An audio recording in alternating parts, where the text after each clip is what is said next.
The bridal shop's bell chimed as I pushed open the door, the sound as bitter as the taste in my mouth. Through the forest of white tulle and silk, I spotted my sister Emma twirling in front of a three-way mirror, our mother dabbing tears from her eyes. "Oh, Emma," Mom gushed, "you look absolutely perfect." The wedding dress probably cost more than most people's monthly salary. Of course it did. She paid for it with my money. "Sarah."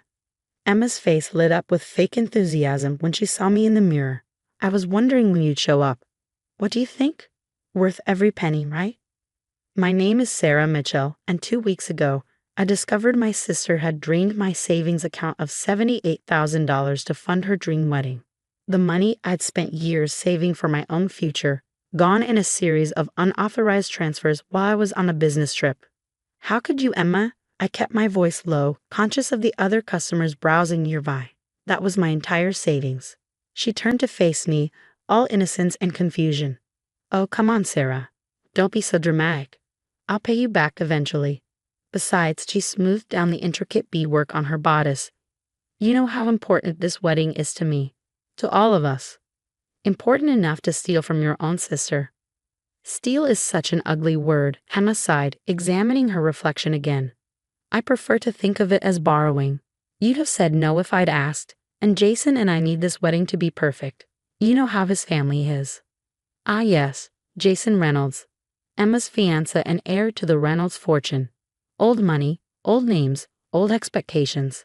The kind of family that would look down their noses at our decidedly middle-class background if the wedding wasn't appropriately lavish."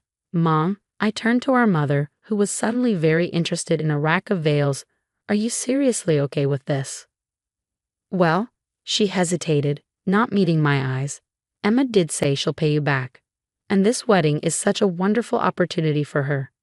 For all of us, really. The Reynolds family has so many connections."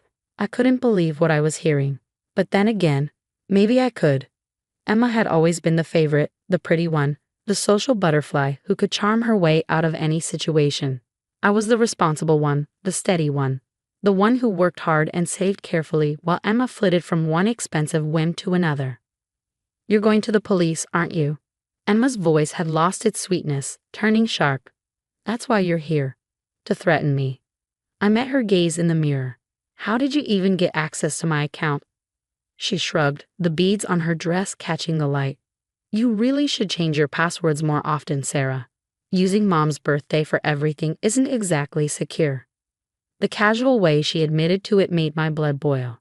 But before I could respond, my phone buzzed with a text. Looking down at the screen, I felt my anger give way to something else. Determination. "No, Emma," I said, slipping my phone back into my pocket. "I'm not going to the police. Not yet, anyway." She raised an eyebrow, suspicious of my sudden calm. "Then why are you here?" "To let you know that I know, and to give you a chance to make this right." Emma laughed, the sound like tinkling glass. "Or what? You'll tell Jason?" "Please, he wouldn't believe you over me. Nobody ever does." She was right about that. Emma had always been the better liar, the better manipulator. But what she didn't know was that I had something she didn't. Proof. Not just of her theft, but of something far more damaging. The text I'd just received was from Marcus, a private investigator I'd hired after discovering the theft. "Got what you needed," it read. "Meeting at 2 p.m. to review findings." "You have until the wedding to return my money," I said, turning to leave. "Every cent of it." "Or what?" Emma called after me, her voice mocking. "What are you going to do, Sarah?" I paused at the door, looking back at her resplendent in her stolen dress. "You'll find out." Outside, the autumn air was crisp, carrying the scent of fallen leaves. I checked my watch, just enough time to make it to Marcus's office. As I drove across town, I thought about how things had come to this. Emma and I had never been close, despite our mother's best efforts. 3 years apart in age, we were opposites in every way that mattered. While I worked part-time jobs through college and built my career in marketing, Emma bounced between expensive schools and failed business ventures, always supported by our parents' indulgence. Meeting Jason Reynolds had been her golden ticket.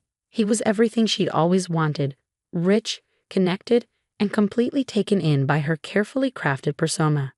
Their whirlwind romance had culminated in a proposal after just 6 months, and suddenly Emma was planning the society wedding of the century.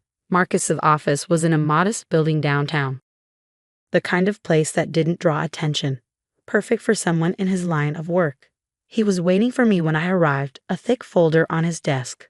"Ms. Mitchell," he greeted me, gesturing to a chair. "I think you'll find this interesting." He opened the folder, spreading out photographs and documents. "Your sister's fiancé isn't quite what he seems." I leaned forward, examining the evidence. Jason Reynolds, it turned out, had secrets of his own. Secrets that would destroy not just the wedding, but Emma's entire carefully constructed future. "Are you sure about this?" I asked, picking up a particularly damning photograph. Marcus nodded grimly. "Every bit of it verified. The question is, what do you want to do with it?" I sat back, thinking about Emma in her stolen wedding dress, so confident in her immunity from consequences. First, I want copies of everything. And then, for the next hour, Marcus and I mapped out a plan. It wasn't just about getting my money back anymore. It was about teaching Emma a lesson she'd never forget. That evening, my phone lit up with texts from our mother, begging me to be reasonable and think about the family. I ignored them all. Instead, I focused on organizing the information Marcus had provided, building a case that would shatter Emma's perfect wedding plans. The next morning, I woke up to an email from Emma. "Dear Sarah, I know you're upset, but you're being childish about this. The money is spent. Deposits paid. Contracts signed. There's no going back now. Besides, once I'm married to Jason, I'll have more than enough to pay you back. Just be patient and don't ruin this for everyone. Love, Emma." Her arrogance was breathtaking. She really believed she could steal my life savings and face no consequences. That's what a lifetime of indulgence had taught her. That rules didn't apply to her. That she could take whatever she wanted. I opened my laptop and began composing a response. "Dear Emma, you're right. The money is spent. But before you get too comfortable with that thought, you might want to ask Jason about his monthly trips to Vegas. And about Angela. Love, Sarah." I didn't send it. Not yet. But soon, very soon, Emma would learn that her perfect life wasn't as secure as she thought. Over the next few days, I watched as wedding preparations continued at a frenzied pace. Emma had spared no expense, my expense, in creating her dream event. The venue was a historic mansion outside the city.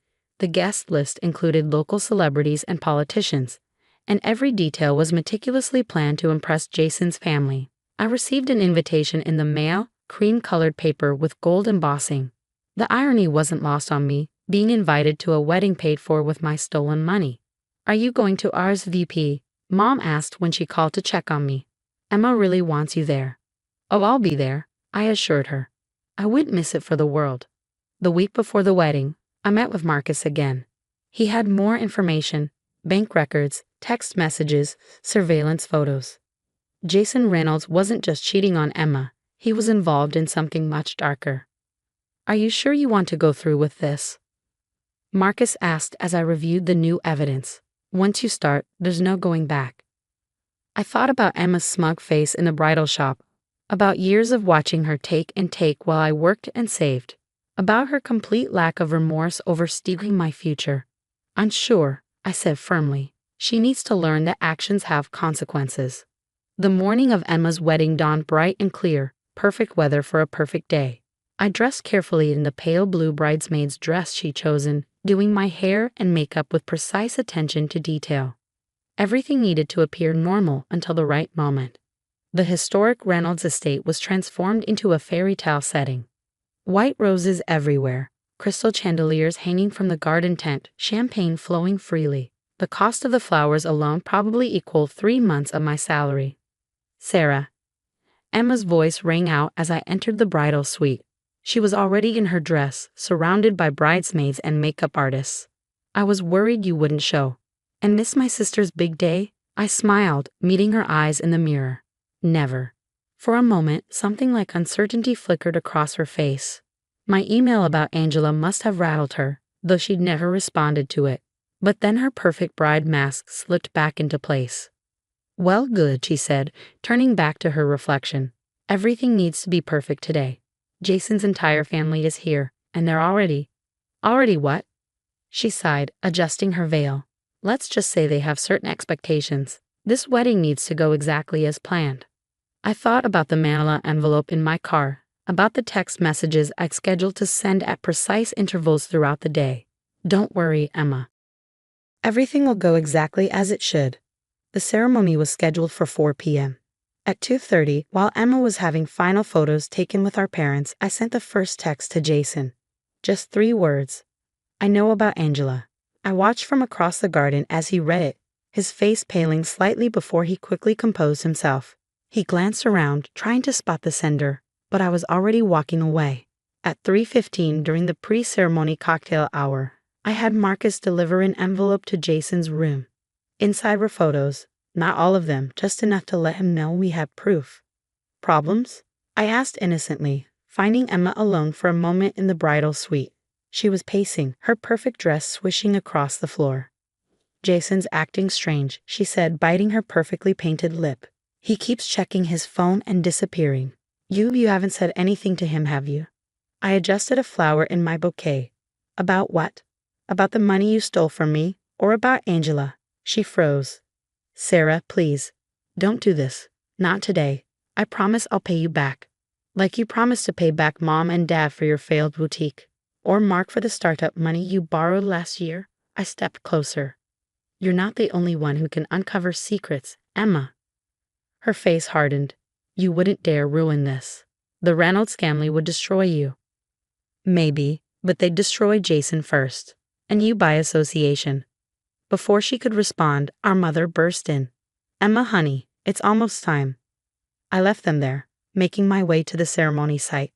Guests were being seated, the string quartet was playing, and Jason stood at the altar looking increasingly uncomfortable. At 3:55, 5 minutes before the ceremony was due to start, I sent him the final text, a video this time. Short, but devastating. His face went from pale to ashen as he watched it. Ladies and gentlemen, the wedding planner's voice rang out. Please take your seats. The ceremony is about to begin. The music swelled, the guests stood, and the doors opened for Emma's grand entrance. She looked radiant, our father beaming beside her as they started down the aisle. They made it halfway before Jason stepped down from the altar. I can't, he said, his voice carrying in a sudden silence. I can't do this. Emma stopped, her smile frozen. Jason, what are you? I know you know, he said, looking directly at her. About Angela. About everything. Who told you? Was it Thompson? The confusion on Emma's face was genuine. What? Jason, what are you talking about? Who's Angela? And then, as if on cue, a woman stood up from the middle of the guests. I am. The next few minutes were chaos. Angela, it turned out, wasn't just Jason's mistress. She was his wife. Their marriage in Vegas 3 months ago had been very real, very legal, and very much a problem for the Reynolds family. Emma's perfect day imploded spectacularly. There were shouts, tears, accusations. Jason's father had to be restrained from attacking his son. Guests fled in embarrassment or stayed to gawk at the unfolding drama. Through it all, I stood quietly in my bridesmaid's dress, watching my sister's carefully constructed world crumble. You, she said, finally spotting me through her tears. You did this. No, Emma, you did this. Every choice you made, every person you stole from, every lie you told, it all led to this moment. She lunged at me then, all pretense of sophistication gone. I'll kill you, you've ruined everything. Our father caught her, holding her back as she screamed and thrashed. Her perfect dress was torn, her makeup streaked with tears. Ms. Mitchell. Marcus appeared at my elbow. Perhaps now would be a good time to discuss the financial matters. Emma went still. What financial matters? The theft of my savings for starters, I said calmly. The unauthorized access to my accounts, the fraudulent transfers. The police are very interested in all of it. You wouldn't, she whispered. Your own sister? You stopped being my sister the moment you decided to steal my future. I turned to Marcus. Show them. He opened his briefcase, pulling out documents, bank records, transfer receipts, screenshots of Emma accessing my accounts. Our parents' faces fell as they realized the extent of her deception. Oh, Emma, our mother whispered. What have you done?